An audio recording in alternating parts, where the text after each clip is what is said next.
So starting off with a bit of background to the telco industry. So the telco industry is highly competitive. I think it's very much about short-term acquisition, about market share, and as such it's a very direct response-driven market. But within the market it's quite an interesting space in that there's competition from three main areas. So firstly you've got the direct telcos. So this is guys such as ourselves, O2, EE, who all spend a lot of money, all got large kind of marketing budgets. But additionally you've got competition from large indirect brands. So these are guys such as Carphone Warehouse, Phones for You, who are massive kind of brands in their own right. And because of this factor as well, you've also got a third area which is increases the competition, which is affiliates. So you get massive kind of commissions played out for affiliates via Quidco, examples of kind of up to £250 cash back for a contract handset. And ultimately the result of this is the CPCs within the telco industry have been getting out of control. Kind of across the past 5 years they've gone on a steady upward curve.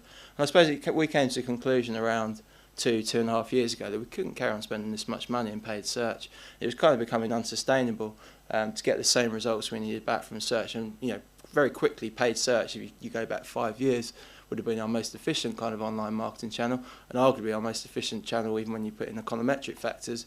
It's almost becoming one of our most expensive.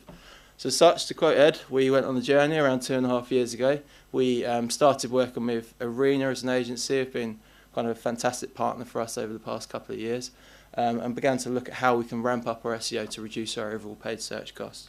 A couple of very kind of numpty stats here. It's very important to be at the top of the search rankings. Every brand knows this. But a stat here, 54% of people during the kind of purchase process are going to use Google for purchasing a contract handset. I think that's probably under indexing. The reality is whatever your kind of brand is, whatever the product is you're selling, people are going to use Google at some point either to find your website or to purchase from you. Background to why Free needed to invest in SEO, we were horrible at it.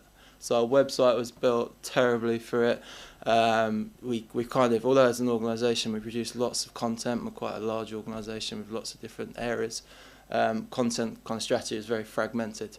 There's lots of people over here, social media producing content over here, corporate comms producing content over there, and no one was thinking about, not even SEO, but there was no aligned kind of overall strategy. I think introducing SEO has helped to align the strategy a bit more. But overall, as a result of the fact we weren't investing in SEO, we were highly reliant on paid search and affiliates. Good quote from our affiliate manager, which I never thought I'd hear an affiliate say at the time, was that we spend too much with affiliates. But we kind of fundamentally went about 5 different ways of introducing SEO to our organisation to ultimately drive increased benefit for our organisation. I think, as I kind of said at the start, it's not saying that you should do this for your brand, but hopefully there's a couple of learnings you can pick out as you begin to introduce SEO to your business. The first way is to measure SEO as a performance channel. So I think it's a very obvious statement to make, but I'm sure there's lots of brands out there, and I know there are, that aren't kind of measuring SEO performance. It's really very important to kind of track clicks and sales that you're driving from natural search or SEO. And I think that the key point with this was, as soon as we started to track SEO more closely and look at results, it suddenly became a lot easier to sell projects in. You need to kind of get the best SEO benefit out there. Your sales team are going to buy into this because, as I was saying before, we were starting to max out our spend in other channels, and the only way we could grow any of our marketing channels was through the brand growing, which is a much wider conversation. So it's one of the few channels where we could grow, so sales teams could see incremental traffic to the website, incremental sales. But secondly, it appeals to your marketing director. You give him more prominence to his campaigns. So any kind of brand campaign you're running, you're going to be more visible for said campaign. And finally, your finance department, they're going to love you if you can improve your SEO. Certainly did it at Free. But as Ian alluded to, ad servers really aren't set up very well to track SEO.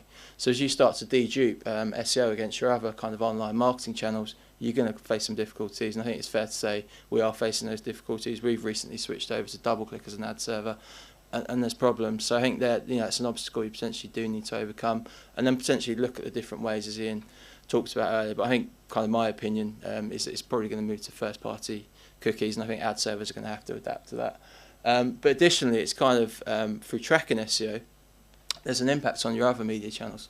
So linking back to our friends and affiliates again, affiliates were very much against us tracking SEO and deduping it as whatever your form of attribution is, because ultimately they're going to get less sales. So affiliates are going to drive as many people to your website, yet they're going to get less payment.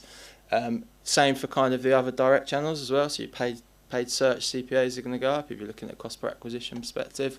And it's just a change in your overall marketing mix, and it's managing that as well. But I suppose the tact we took was the other potential online marketing channels are benefiting from stuff that SEO is driving, so that kind of ride was over. And it's been an evolution, but I think it's something you need to be prepared to face.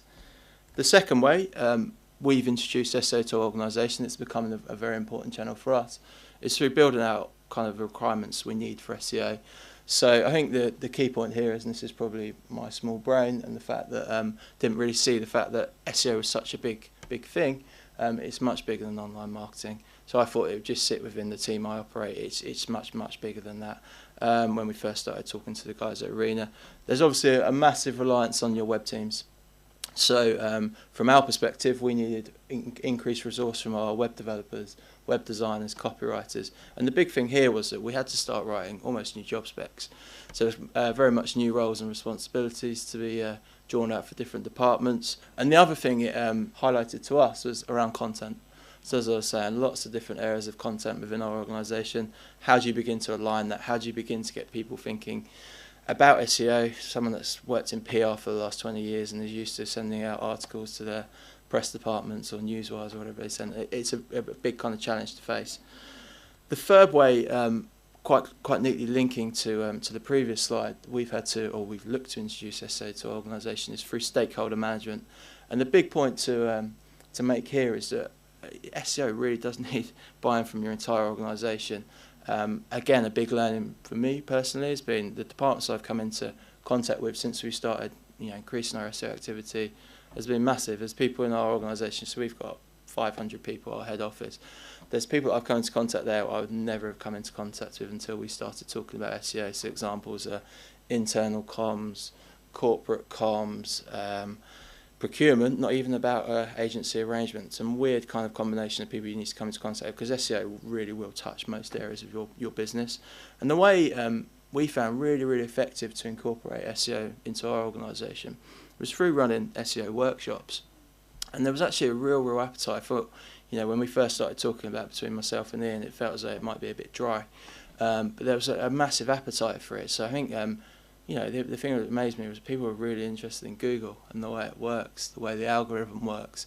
And also within that, kind of the people that you were talking to, a small tweak in the way they are working could have a big impact on your SEO ranking. So a change in a page title, or making sure your article's linking back to your website, and so on and so forth, and you can see a visible impact. But in effect, I think there's a couple of key departments. So firstly, your social and PR department. The reality is that as soon as you start talking up SEO a bit more, there's going to be a massive crossover with your social and PR teams. And I think the interesting thing there is that to an extent there are conflicts. The way kind of social and PR works does at times potentially clash with the way you want to see content for SEO. And it's just about kind of managing those potential conflicts. And we're far from 100% nailed it, but we're a lot further along than we were perhaps a year ago. The other kind of key department, and this will depend upon the size of your organisation, but certainly very relevant for free, is your brand and legal departments. So as soon as you start A, talking about content, and B, publishing content, you're going to need to have your brand and legal teams to have an understanding of what SEO is and what you're trying to achieve from it. Because ultimately, if you're putting something out in the tone of voice of your company, it's going to be something they'll want to see. But overall, I think stakeholder management is a key part of integrating SEO to your organisation. But I think the thing with it is not to necessarily fear it. Ultimately, SEO should be integrated with your existing processes. It's not a big change in a web developer's day job to make a small tweak to the way they're coding a web page. It's not a big change for your social media team to ask for a backlink from an article or your PR team are sending out. So I think integrate it with your processes. Don't allow it to be over here, which is possibly where SEO struggled in the past, away as a separate media channel. It should be exactly the same as your other channels. Then the fourth kind of way is very important to set expectations to your organisation, and you can't just view it as another media channel, because you can't just turn it on and turn it off. You can't chuck a load of money at PPC and expect to get a load more people to your website and sales from your website. It's very different to this, and as such, it's kind of managing to an extent your sales teams, and we're kind of within this going through the process of.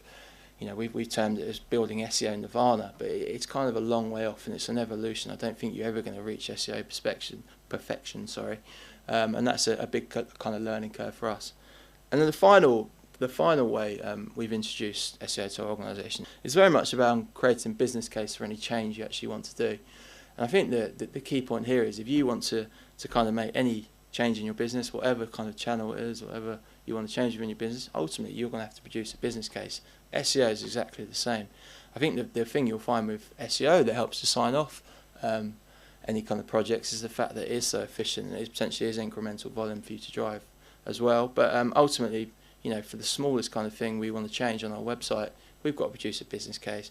I'm sure any of you who deal with, you know, your web developers and your web team regularly will know the fact that even if you want to make a very small change, you still need to produce a business case. SEO is exactly the same, and it's incorporating those processes. So we've incorporated Arena into our kind of internal working system, which will queue what needs to be done on the website and the order it needs to do. And it's factors like that, and that ultimately allow the best kind of decision to be made for your business as possible.